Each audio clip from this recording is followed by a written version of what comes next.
Donc ici, j'ai une équation.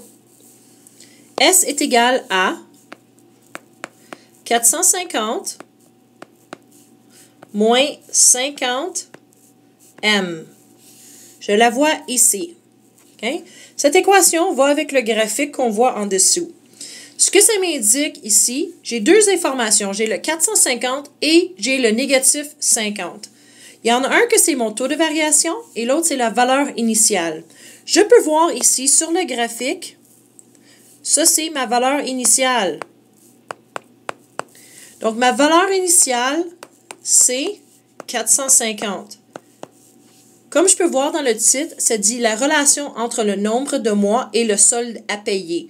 Donc, le solde en entier à payer, donc le montant en entier à payer, est de 450 $. On m'informe ensuite qu'il va y avoir négatif 50. Ça veut dire que je peux voir que c'est une fonction affine négative.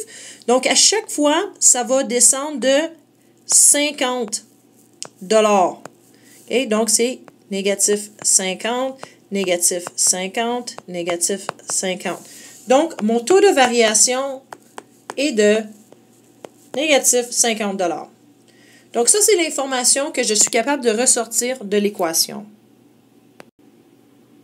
Prenons un exemple. Mettons que tu vas louer un film. Mettons qu'on est 1995 et tu vas encore louer un film. Ça va te coûter de l'argent. On peut manifester ça par une équation. Donc, le prix est égal à P, si je dis que c'est égal à P est égal à 5 plus 2N, qu'est-ce que ça me dit vraiment comme information?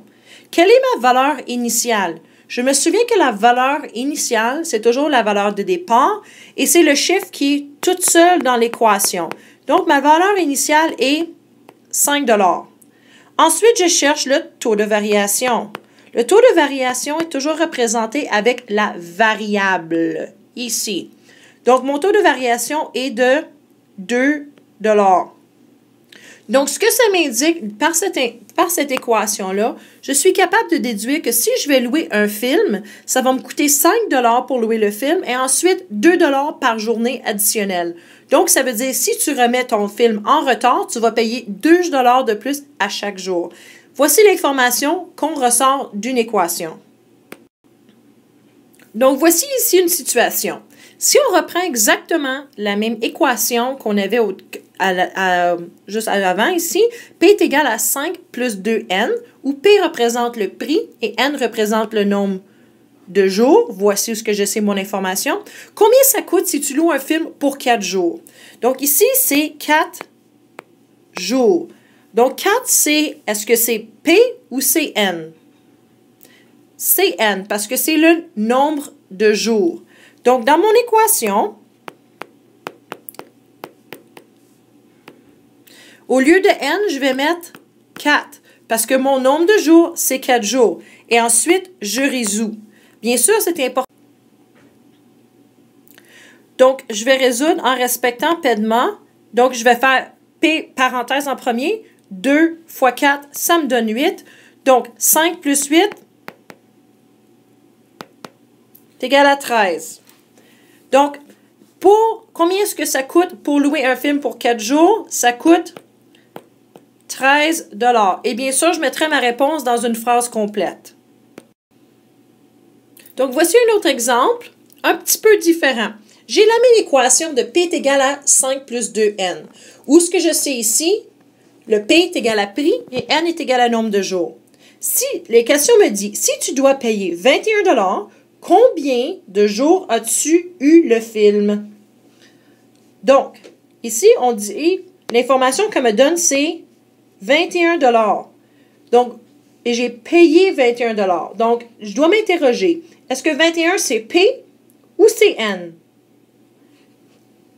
C'est P. Donc, ça veut dire 21, au lieu du prix, je vais substituer la valeur qu'on me donne, est égal à 5 plus 2N. Maintenant, je veux savoir combien de jours. Donc, je cherche la valeur de N. Ceci ressemble beaucoup à ce que nous avons fait dans la première unité. Donc, pour trouver la valeur de N, je dois isoler. Donc, je dois faire négatif 5 négatif 5, parce que je sais que vraiment le 5 est ici, c'est un positif. 21 moins 5. 21 moins 5 me donne 16. Et puis ça s'en va. Il me reste 2n. Ensuite, pour isoler n, je dois enlever le 2 devant. Donc, c'est une multiplication. Donc, je divise. Si je fais d'un côté, je fais de l'autre côté. 16 divisé par 2, ça me donne 8. 8 est égal à n. Donc, combien de jours as-tu eu ce film? La réponse, je remettrai dans une réponse complète pour avoir mon 4+. J'aurai le film pendant 8 jours. Et voilà!